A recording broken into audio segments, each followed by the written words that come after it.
A los 14 años del rey Ezequías subió Sennacherib, rey de Asiria, contra las ciudades fortificadas de Judá y las tomó.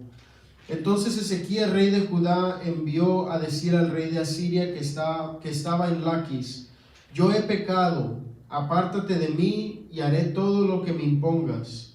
Y el rey de Asiria impuso a Ezequías, rey de Judá, 300 talentos de plata y 30 talentos de oro. Dio, por tanto, Ezequías toda la plata que fue hallada en la casa de Jehová y en los tesoros de la casa real. Entonces Ezequías quitó el oro de las puertas del templo de Jehová y de los quiciales que el mismo rey Ezequías había cubierto de oro, y lo dio al rey de Asiria. Pero vemos el resultado de esto, el versículo 17. Después el rey de Asiria envió contra el rey Ezequías al Tartán, al Rabsaris y al Rabsacés, con un gran ejército, desde Laquis contra Jerusalén, y subieron y vinieron a Jerusalén, y habiendo subido, vinieron y acamparon junto al acueducto del estanque de arriba, en el camino de la heredad del lavador. Amén. No comprometas tu tesoro. Hermano Mata, si puedes hacer la oración. Amén. Padre bendito que estás en el cielo, Gracias, gracias a ti, Señor. agradecido, Padre, por la bendición que nos da estar en tu casa, por la palabra que ha sido leída. Te pedimos que hables, Señor, a cada uno de los que estamos en este lugar, y a aquellos que van a escuchar a través del internet, Padre. Glorifícate, Padre, en el nombre de Jesús te damos las gracias. Amén. Pueden tomar sus lugares. Amén. Gloria a Dios.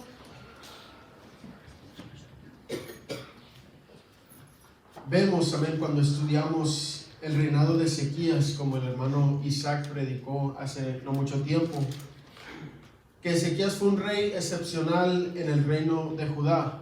Amén. Sabemos que los reinos de Israel y el reino de Judá habían sido separados después del reinado de Salomón. Israel tenía una tendencia de tener reyes pecaminosos, reyes que se apartaban de la ley de Jehová, reyes que adoraban a dioses ajenos. Judá no era perfecto, amén. También tenían reyes que iban más o menos, iban tibios, amén. Pero de vez en cuando salían reyes que la misma Biblia los caracteriza como reyes conforme a los ojos del Señor, que ellos honraban las leyes y las ordenanzas de Jehová, y no solamente se quedaban en palabras, sino que hacían cosas, hacían reformas que apuntaban al Señor como el único Dios, como el único rey del reino de Judá. Ezequías es uno de estos reyes, amén. Dice la palabra del Señor que él comenzó a reinar a la edad de 25 años, un rey joven, amén, un rey muy joven. Pero desde el principio dice que él hizo lo recto ante los ojos de Jehová. Dice, conforme a todas las cosas que había hecho David su padre, amén. No menciona a su padre biológico, sino que fue un rey tan ejemplar que se va hasta anunciar a David mismo como su padre. Amén. Pero no solamente ahí, sino que dice, empieza a describir lo que hizo Ezequías para tener esta descripción. Dice que él quitó los lugares altos. Amén. Que él quitó los lugares en donde el pueblo iba a adorar. Amén. Y a veces nosotros pensamos, ¿por qué si eran lugares de adoración? ¿Por qué eran lugares malos? Amén. ¿Por qué? Porque eran lugares que no eran conforme al diseño en el cual el Señor había provisto para adoración hacia Él. Amén. Amén. Dice, quebró las imágenes. Amén. Él quebrantó esas imágenes, las cuales eran para que el pueblo adorara. Dice que él cortó los símbolos de Acera, amén, una diosa que era muy prominente en esa tierra pagana, amén. Amén. Hizo pedazos la serpiente de bronce que había hecho Moisés. ¿Por qué? Porque aunque en su tiempo el Señor la había hecho como un símbolo para que el pueblo viera una imagen de Cristo que había de venir, Amén. ahora ya se había hecho un ídolo más, Amén. al cual el pueblo iba y adoraba. Amén. Así que Ezequías fue un rey que instituyó reformas, amén, para regresar el corazón del pueblo de Israel una vez más hacia Jehová. Amén. Y dice que el resultado fue, dice, porque siguió a Jehová y no se apartó de él, sino que guardó los mandamientos que Jehová prescribió a Moisés, que dice que Jehová estuvo con él. Amén, que Jehová estuvo con él. Dice, y Jehová estaba con él, y a donde quiera que salía, prosperaba. Ahora empieza a describir algo más. Dice que él se rebeló contra el rey de Asiria y no le sirvió. El imperio asirio, amén, fue un imperio muy grande, muy poderoso. Y podemos deducir que había, tal vez en los años anteriores a Ezequías, un acuerdo de que Asiria no me ataques, pero yo como Judá, como el rey de Judá, voy a estar pagándote tributos, voy a estar al servicio, voy a estar aquí tranquilo y vamos a tener un acuerdo mutuo, amén. Pero viene Ezequías reconociendo que Dios es el único Dios, que es más poderoso que todos los dioses en esa tierra, y dice, ya terminamos con esto, yo no te voy a servir. Rey de Asiria, amén, se pone firme, y no solamente para ahí, sino que dice que también hirió a los filisteos hasta Gaza y sus fronteras desde las torres de los atalayas, amén. Fue expandiéndose territorialmente, fue derrotando a sus enemigos, así que tuvo victorias en el área espiritual, tuvo victorias en el área militar, tuvo victorias en el área, amén, política. Fue un rey ejemplar, amén. Pero empezamos a ver que suceden cosas trágicas años después de que empieza su reino. Una de esas cosas es de que el rey de Asiria viene contra Samaria, el reino de Israel, el reino del norte, por la desobediencia de ellos hacia Jehová.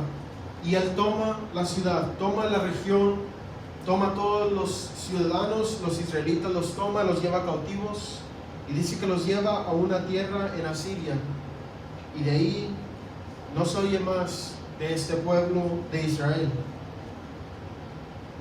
Yo me imagino que tal vez Ezequías vio eso, pero lo veía de lejos y dijo, ok, bueno, pues yo creo que eso les pasa a los que desobedecen la palabra del Señor. Pero cuando empezamos a ver en el versículo 13, dice que Asiria, unos años después, el rey de Asiria, Sennacherib, viene en contra de Judá y empieza a tomar las ciudades fortificadas, empieza poco a progresar hacia Jerusalén, empieza a tomar las ciudades que deberían de ser tan fuertes, que debían de resistir esa invasión. Y tal vez Ezequías veía esa amenaza acercándose más y más y más hacia Jerusalén, hacia su residencia, hacia su ciudad, hacia la capital de su reino. Se iban acercando. Y en ese tiempo crucial, en ese tiempo en el cual tenía que haber una acción decisiva del rey Ezequías, así como lo había hecho cuando instituyó esas reformas, cuando se fue en contra de los filisteos, cuando se propuso seguir al Señor, cuando debía de haber una decisión, amén, crucial. Ezequías, viendo el peligro, viendo la situación y viendo para dónde iban las olas, decidió decirle al rey de Asiria, perdona.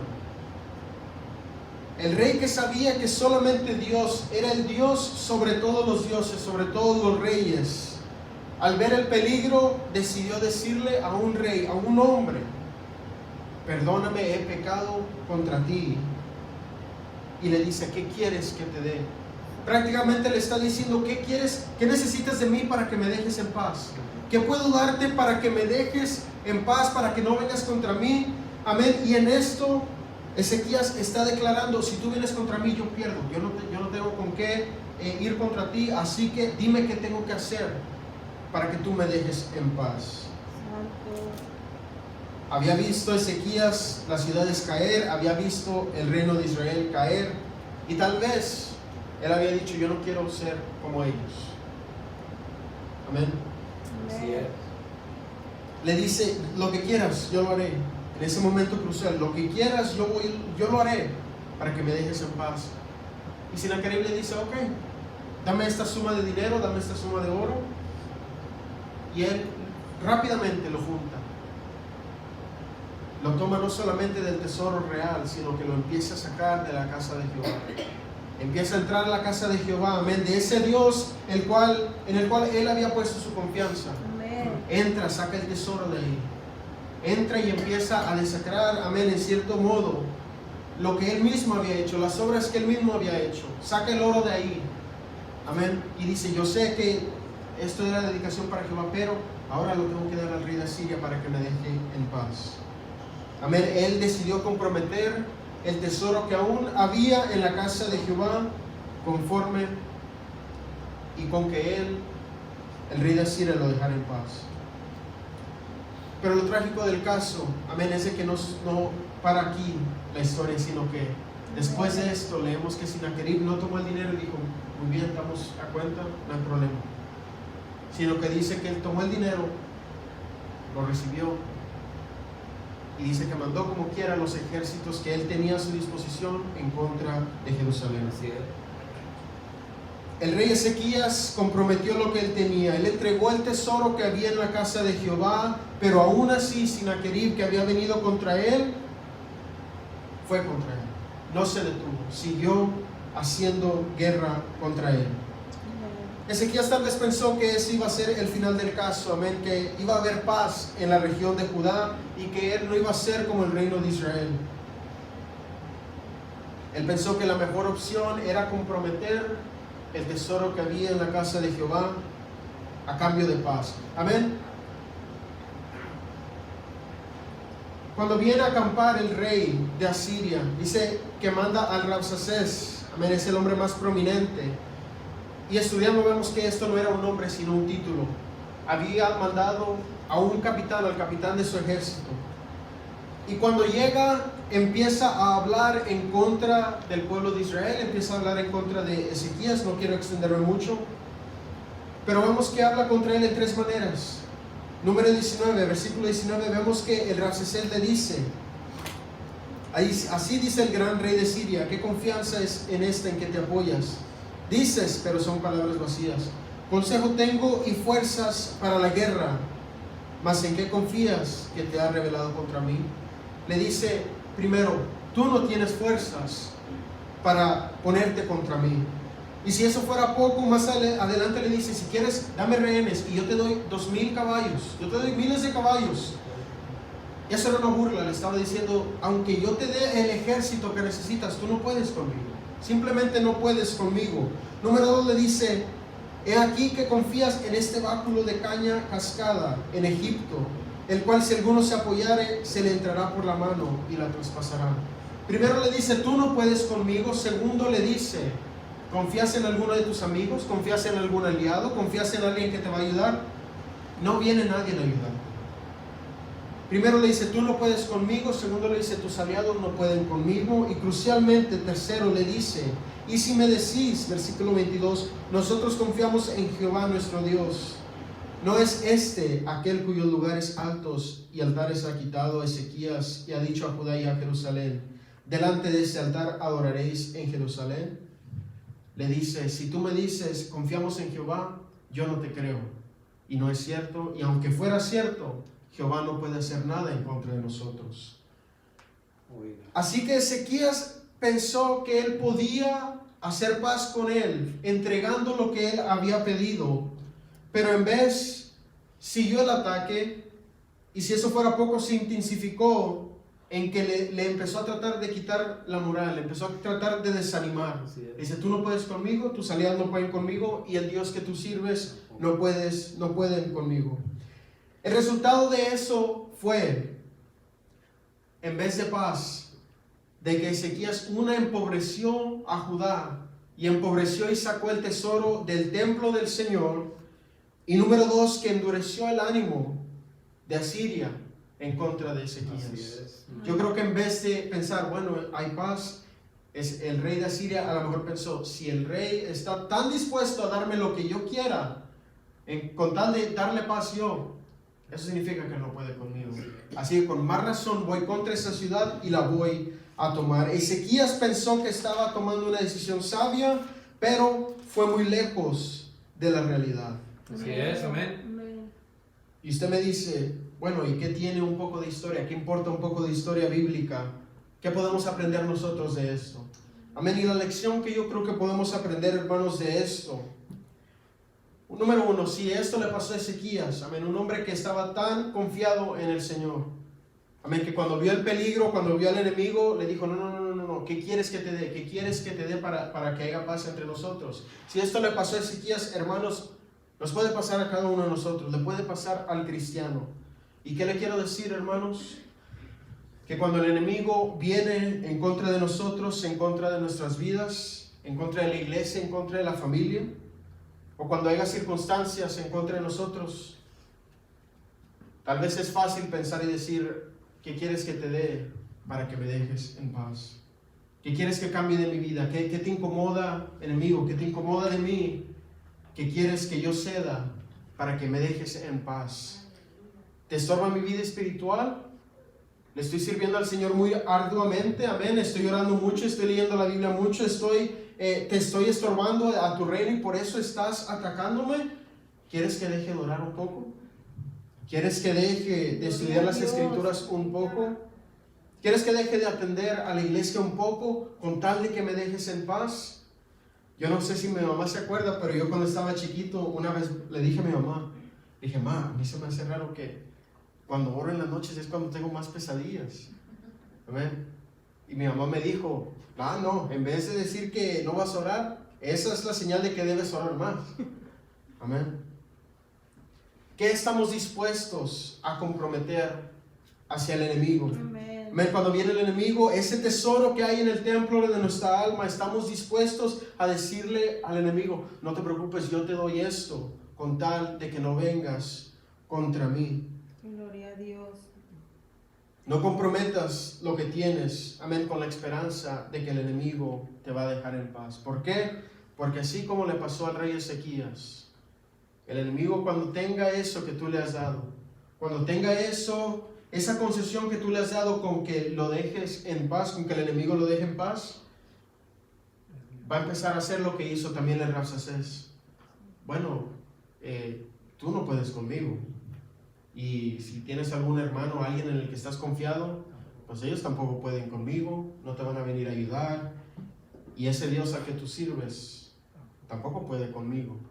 Y dices que confías en Él, pero pues si me dices esto, pues realmente confías en Él. ¿Es cierto realmente que confías en Él? ¿Qué nos puede pedir el enemigo? Amén. Tal vez la vida espiritual de usted le estorba. Tal vez le estorba que en su vida espiritual usted está orando por la familia. Usted está orando por su familia que tal vez no cree en el Señor todavía, amén, que necesita salvación, y el enemigo le va a empezar a picar, amén, y va a sentir que el enemigo se acerca, que el enemigo empieza a tomar, amén, acciones en contra de usted. ¿Está dispuesto usted a decir, si es por eso, no te preocupes, paro de orar por mi familia? Si es lo que necesito hacer para que me dejes en paz, yo paro de orar por mi familia. Gloria a Dios. Tal vez son otros cristianos, entre comillas, que le dicen, wow, tú no tomas alcohol, oh, tú no haces esto, tú no te vas a veces al baile. Eso es normal, eso es bíblico. Como predicó mi papá, a veces nos dicen, pero si Jesús mismo convirtió el agua en vino. Cuando sentimos ese ataque, amén, estamos dispuestos a decirles, bueno, está bien, cedo ese punto. A lo mejor sí es cierto que está bien hacer esto, que yo pensé por mucho tiempo que estaba mal, pero ok, está bien, si me vas a dejar en paz y vamos a estar en fraternidad, Santo. estoy dispuesto a decir que está bien tomar alcohol. Estoy dispuesto a decir que está bien ir de vez en cuando a lugares donde pensé que no se podía ir. Estamos dispuestos a comprometer ese tesoro, amén, de lo que creemos.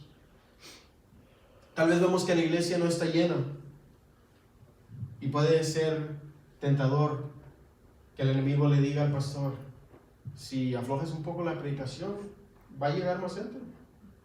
Si aflojas un poco la predicación, va a llegar más gente. Y no solo eso, los que tal vez se quieran ir por la predicación, no se van a ir, se quedan. Gloria El pastor a Dios. estará dispuesto a decir, si eso es lo único que tengo que hacer para que me dejes en paz, diablo, lo puedo hacer. Yo puedo dejar de predicar duro. Y no solamente es el pastor, sino también el hermano Amadeo, el hermano Isaac, amén, el hermano Mata. Amén. Estarán dispuestos a decir, si puedes dejar que venga más gente a la iglesia con tal de que yo pare de predicar duro. Se oye como un buen trato, se oye como un muy buen trato. Amén, estarán dispuestos a dejar de predicar la verdad. No, Señor. Tal vez simplemente la vida espiritual se le empieza a poner más duro. Amén, está más duro orar, está más duro, amén, leer la Biblia, está más duro vivir la vida cristiana. Amén, porque el enemigo empieza a poner tropiezos. Amén. El enemigo te dice, mira, si solamente crees en Dios, vas a la iglesia de vez en cuando y te mantienes haciendo lo mínimo, yo te puedo dejar en paz, no hay problema. Santo. Es lo único que tienes que hacer. Estamos dispuestos a decirle, ok, está bien, podemos hacer lo mínimo y si tú estás bien, yo estoy bien, y hacer un trato con el enemigo así. Me da gusto que cada uno ha dicho que no, pero para el que tal vez empiece a pensar, oye, no soy tan mal, no soy tan mal decirle al enemigo, está bien, yo puedo dejar eso. Recordemos que aunque usted deje eso, el enemigo no se va a detener ahí. Así es, amén. Aunque el enemigo le diga, tú puedes dejar esto y yo te dejo en paz, cuando uno ceda, recordemos que el enemigo es el maestro del engaño. Amén. Y cuando uno cede ese punto, como el Ramsés, va a venir el enemigo y va a poner sitio a la ciudad y va a empezar a decir, hey, ya Dios no está contigo, hey, ya estás solo, hey, no puedes conmigo, hey, aquí estoy a tu puerta. ¿Cómo vas a resistir a un ejército tan grande como el que yo traigo? Gloria a Dios.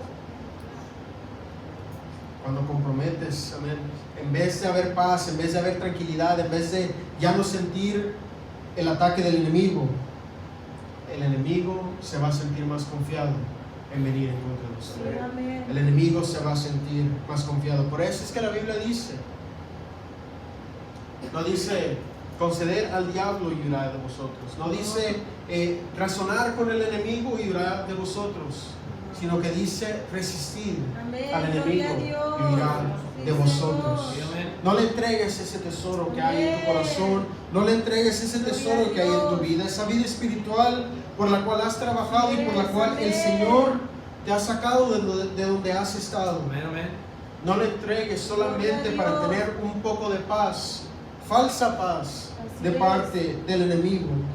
Aunque todo parezca perdido, así como Ezequiel lo vio, que Samaria ya no estaba, que los ciudadanos de Israel ya no estaban, que las ciudades fortificadas se estaban cayendo, aunque todo se vea oscuro, hermano, aunque todo se vea difícil, y tal vez veamos, esa es la única oportunidad, nadie nos puede ayudar, nosotros no podemos, aunque las primeras dos cosas sean verdad, que nosotros no podemos y que tal vez no hay nadie que nos ayude, amén, la tercera cosa nunca será verdad, en que el Señor no va a poder con algo que esté batallando contra nosotros.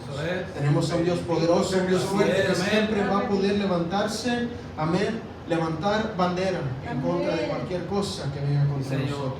Gloria a Dios. Para finalizar,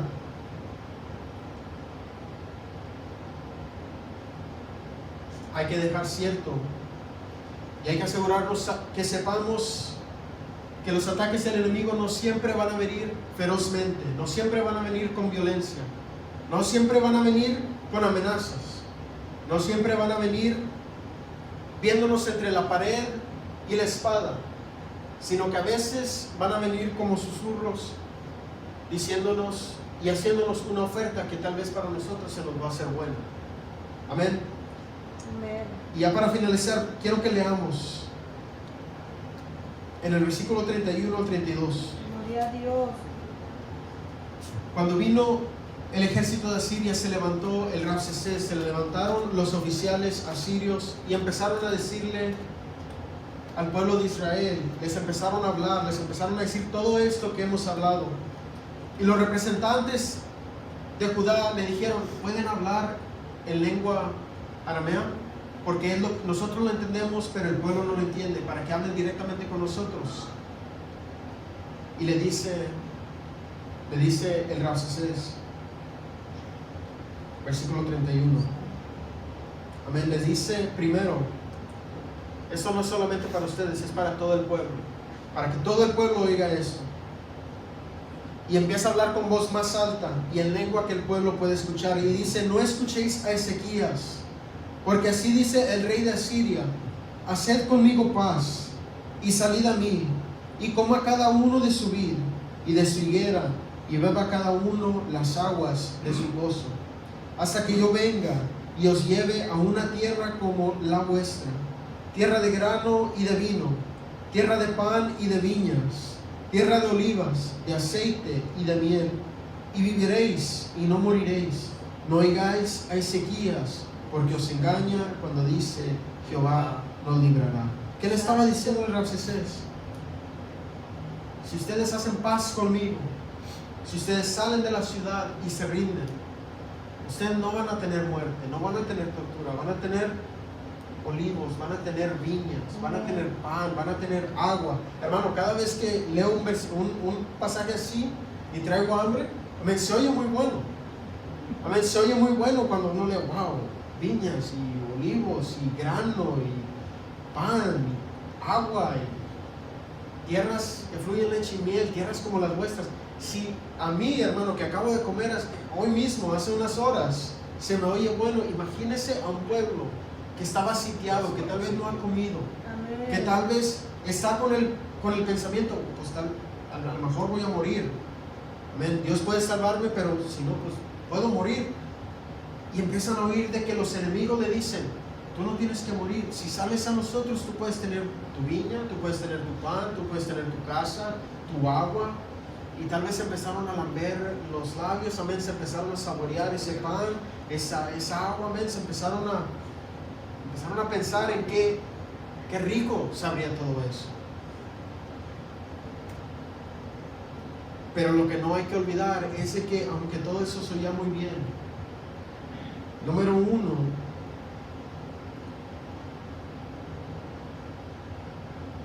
iban a estar en tierra ajena, iban a estar en tierra que no era su heredad, lejos de su heredad. Y número dos, iban a estar bajo esclavitud. El Ramsés lo ponía como algo, como un paraíso, como tierra prometida, como tierra de leche y miel, como tierra a la cual uno diría: wow, yo quiero Dios, eso. aleluya. Pero lo que les estaba ofreciendo, el Ramsés era estar lejos de la tierra que el Señor les había prometido y estar bajo esclavitud. Pero el enemigo no nos dice eso. El enemigo no le dice: si tú vienes hacia mí, yo te voy a poner bajo esclavitud una vez más y te voy a alejar mucho de lo que Dios quiere para ti. El enemigo lo que dice es: hey, si tú sales a mí, yo te puedo dar los placeres que tenías antes. Yo te puedo dar lo que tú quieras, yo te puedo dar todo eso y más. Pero no menciona que estaríamos lejos de nuestra tierra y bajo cautiverio. Amén, amén. Ya para finalizar, hermano, una vez más es la pregunta: ¿estará usted dispuesto a comprometer su tesoro? Amén. Y yo espero que la respuesta de cada uno sea que no. Amén. Que no vamos a comprometer ese tesoro con las promesas falsas del enemigo que nos dirá: te voy a dejar en paz, tu iglesia va a crecer. Amén. Tal vez a un padre le dice: no tienes que instruir a tu familia, mejor tómate un break. No tienes que instruir a tus hijos, no tienes que instruir a tus hijas, no tienes que liderar a tu esposa. Tú descansa un poco más y vas a estar más relajado. Amén. Pero eso solamente le abre la puerta al enemigo a que infiltre la familia. Tal vez a los jóvenes les puede decir: tú puedes ser como todos los demás y yo no voy a tener ningún problema contigo. Amén. Pero la verdad es que el Señor nos ha llamado a ser como todos los demás. Le puede decir a la iglesia que puede dejar sus estandartes y van a venir multitudes a esta iglesia. A lo mejor tendríamos que tumbar una pared. Pero la iglesia no está llamada a vivir conforme el enemigo quiera que vivamos. Gloria a Dios. Tal vez le dice al hermano o al hermano: no te tienes que conformar con tu esposo o tu esposa. Santo. Amén. Pero vemos que el Señor ha llamado a que el hombre sea marido de una sola mujer. Amén. Amén. A que el matrimonio es santo en los ojos del Señor. Amén. Amén. Y una vez más al pastor le puede decir: puede cambiar la predicación y la vida en esta iglesia va a ser más fácil. Amén. Amén. Pero yo sé que ni el pastor ni cada uno que predicamos en este lugar estamos dispuestos a hacer ese intercambio, a cambiar la gente por el mensaje de la palabra del Señor. Amén. Así que, hermanos, les dejo con este pensamiento de que cuando el enemigo venga contra usted y le ofrezca dejar algo a cambio de que el enemigo lo deje en paz, sea su familia, sea la oración por su familia, sea su ministerio, amén, sea su vida espiritual, no lo haga, porque es una mentira y el enemigo va a seguir en contra de usted. Amén. Y no solamente eso, sino que tarde o temprano se va a encontrar lejos de la presencia de Dios. Amén. Dios le Amén, bendiga. gloria a Ahora para Dios. despedir. Podemos levantarnos.